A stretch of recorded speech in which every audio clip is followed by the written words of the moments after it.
इस दुनिया में क्रिश्चियन लोगों को बहुत एक बुरी आदत है धर्म परिवर्तन करवाने की। लोगों को पैसे देना, मदद करना और उनको क्रिश्चियन धर्म स्वीकार करने के लिए मजबूर करना या लालच देके बोलना कि क्रिश्चियन धर्म में आ जाओ। आज भी यह प्रथा कहिए या कुछ और, लोभ देके भारत के गरीब लोगों को या किसी और दूसरे कंट्री के लोगों को क्रिश्चियन धर्म स्वीकारने के लिए मजबूर कहिए या लालच दिया जाता है। आज से नहीं, कई वर्षों से यह ऐसा चालू है। या क्रिश्चियन धर्मगुरु कहिए या कोई क्रिश्चियन मिशनरीज, उनका वही काम है कि दूसरे जाति के लोगों को क्रिश्चियंस में कन्वर्ट करना। तो एक कहानी यहां पे बता दूं आपको।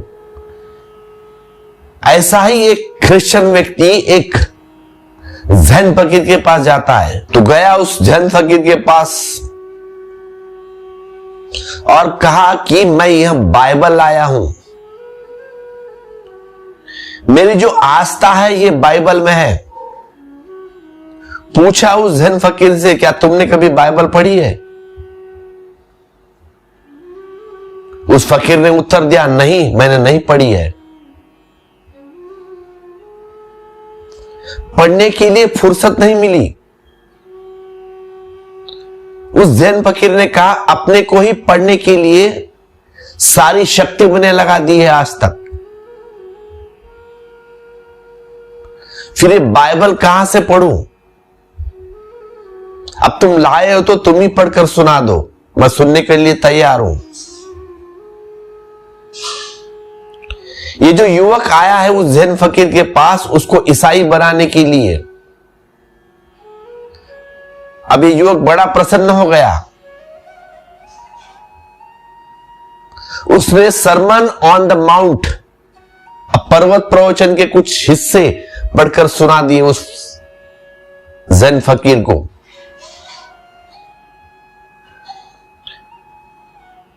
धन्य है वह जो निर्बल है, क्योंकि परमात्मा के राज्य में, परमात्मा का राज्य उन्हीं का होगा। धन्य है वह जो विनम्र और अंतिम खड़े हैं, क्योंकि मेरे राज्य में प्रथम खड़े होंगे, वे ही सर्वोपरि है। यह बात सुनकर उस फकीर ने कहा कि बस रुक जाओ भाई, तुम अब बस करो। मुझे पता नहीं ये किसके वचन है, लेकिन जिसने भी ये वचन कहे है उसने भीतर की लौ को पहचान ली है। जिसके भी ये वचन है वह बुद्ध था। उस युवक ने कहा, अभी और आगे भी वचन है, सुनिए तो। लेकिन उस जैन फकीर ने कहा कि बस,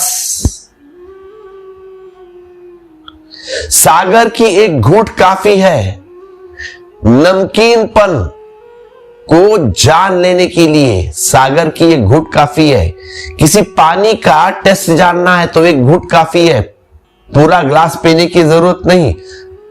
अब तुम किताब बंद कर दो, अब एक बूंद चख ली, पूरा सागर चख लिया।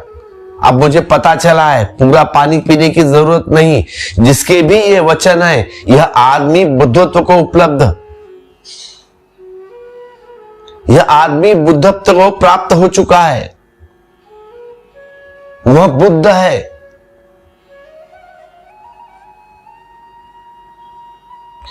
इसने भीतर की पहचान कर ली है, इसीलिए उसकी वाक्य ऐसे है, मैं जान गया। और मैं तुमसे कहता हूं, उस फकीर ने कहा, इसलिए नहीं कि वचन में बड़े मधुर है, लेकिन इसीलिए कि यह मेरी भी पहचान है, ऐसा ही मैंने भी जाना है। वेद अर्थहीन है जब तक तुम गवाही न दे सको। वेद अर्थहीन है जब तक तुम गवाही न दे सको। गीता कचरा है जब तक तुम अपने अनुभव का सहारा न दे सको।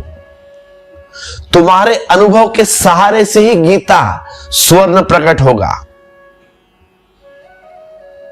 तुम गवाह हो।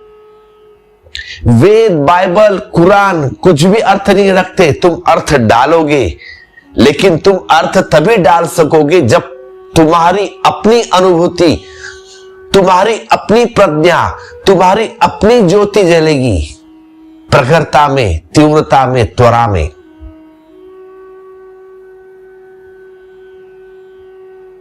और ध्यान रखना, बस एक ही बात ध्यान रखना, उस ज्योति को खोज लेना है जो बिना ईंधन के जलती है।